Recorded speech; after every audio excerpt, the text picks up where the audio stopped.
Hello everyone, Dante's Toys here. Today we're going to be taking a look at Momaw Nadon. This is part of Star Wars The Black Series, New Hope. This is number 7. Very excited for this. Not a pivotal character in Star Wars, but a very important character in the line. I believe that the fact that they're getting more of the Cantina patrons is big. I know with previous releases they didn't do so well. They went on deep discounts for some of the patrons, but I believe that MoMA is going to sell pretty well, I believe. Let's hope so. Now the deluxe pricing on it, is this a $34 figure? Personally, I don't think so, but I was happy to pay retail for it.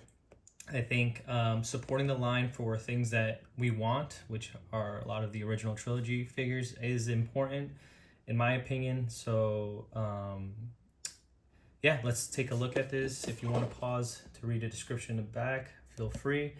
I'm very excited for this. I think we need more representation of the original trilogy. Like I said, although Hammerhead isn't a huge character in Star Wars, the fact that we have them I think is great. I think Hasbro and the Black Series team, if they can do all of the Cantina, the Mos Eisley Cantina patrons, eventually, that would be awesome. That would be a sick display. Here he comes with the blaster, no paint on it. Just your generic gray, dark gray between black. I don't know if that's gunmetal, but comes with the infamous cups. How do I feel about cups? I mean, I think they're just like added accessories just to have them, but the prime focus is obviously Hammerhead himself. So here we have them. For what it is though, great paint apps. The belt, the buckles, front and back are cleanly painted. We have gold in the front. Pouches look pretty clean. They even have the detail on these little pouches, like the rope tied on the top. That looks really good. This is pretty clean. It would have been nice if those two dots were painted. I don't know if you can see there. The wash is excellent. We haven't seen Black Series do a wash like this in a while. I hope they go back to all this fine detail.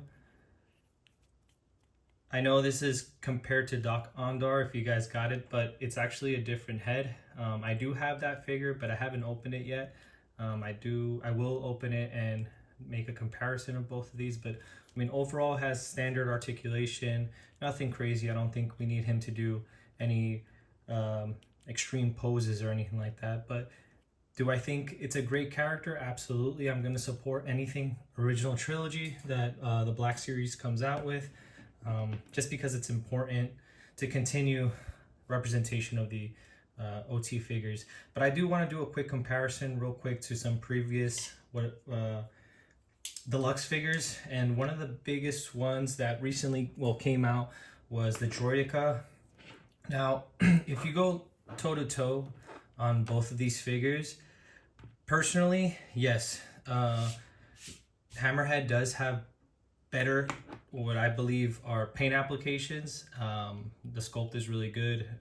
If you can see, his skin texture is really, really nice. Everything is pretty well placed. Everything looks pretty clean.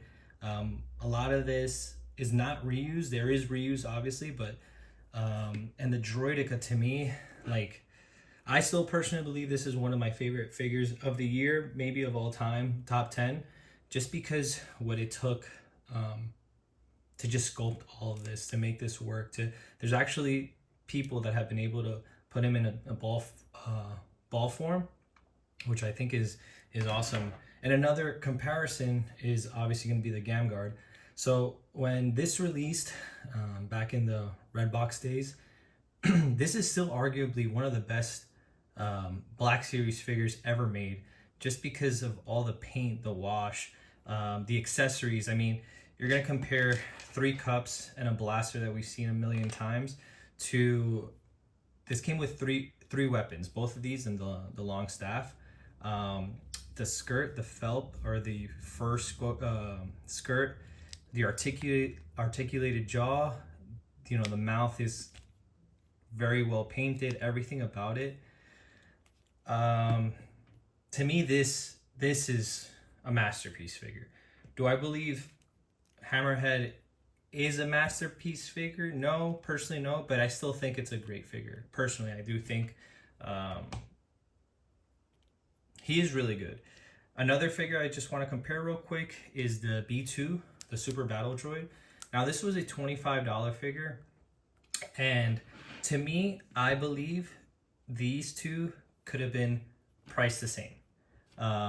When it comes to size, they are pretty much close to the same height. This does come with the blaster effect, the blast effect. So it would have been nice if he was 25, but like I said, I did pay the 33 because I think it's important to have that representation and support what you like. So that's my first look of the Hammerhead in the Black Series. So yeah, stay tuned for more content, guys. Have a good one. Stay safe.